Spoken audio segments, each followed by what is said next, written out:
Tonight, I stayed late at the office, working overtime. By the time I was finally ready to leave, I was the only one left. The elevator chimed loudly and the doors slid open. Oddly enough, inside the elevator stood a woman dressed exactly like me.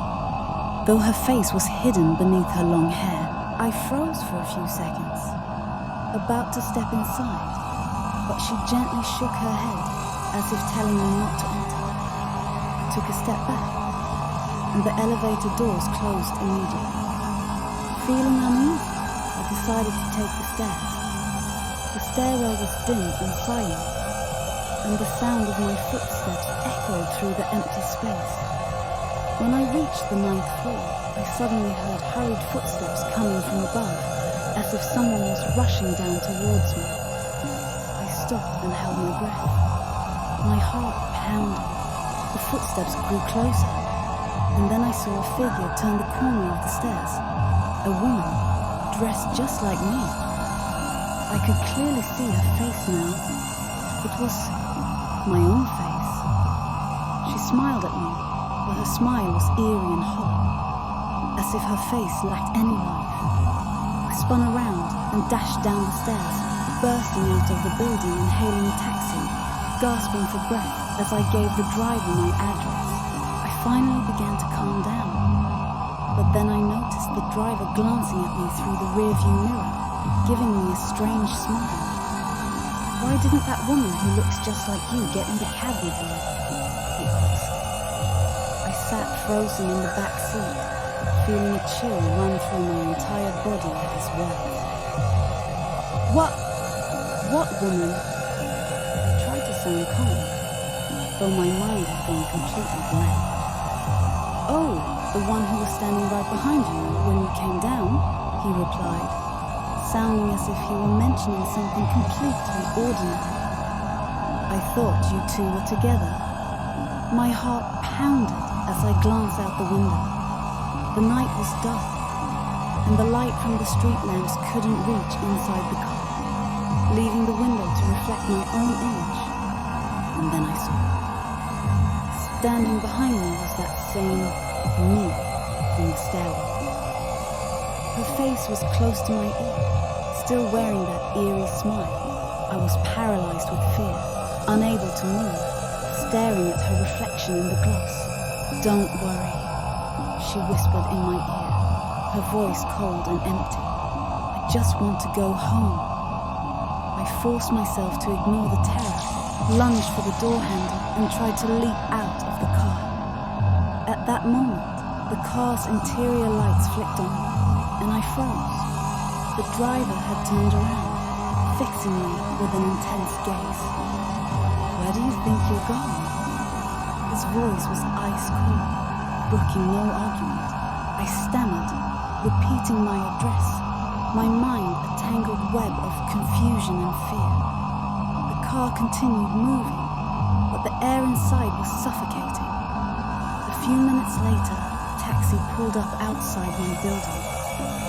I breathed a sigh of relief, but then saw the driver open the rear door with a smile, gesturing for someone in the back seat. Horrified, I watched as that other me got out of the car and walked toward my building. She turned back and gave me a mocking smile before disappearing inside. In that instant, I realized I didn't have my keys. As I watched the door close, my mind went blank, with only one horrifying realization left, that she had replaced me and entered my home. I pounded on the door, shouting my own name, hoping someone would hear me. But inside was only silence, no response. I frantically searched every pocket, and sure enough, I didn't have my keys. At that moment, an even more terrifying thought dawned on me. She didn't just look like me, she had my keys too. I'm not sure how much time passed before I heard footsteps inside. Then, the door slowly opened, and my husband stood there. "What are you doing outside?"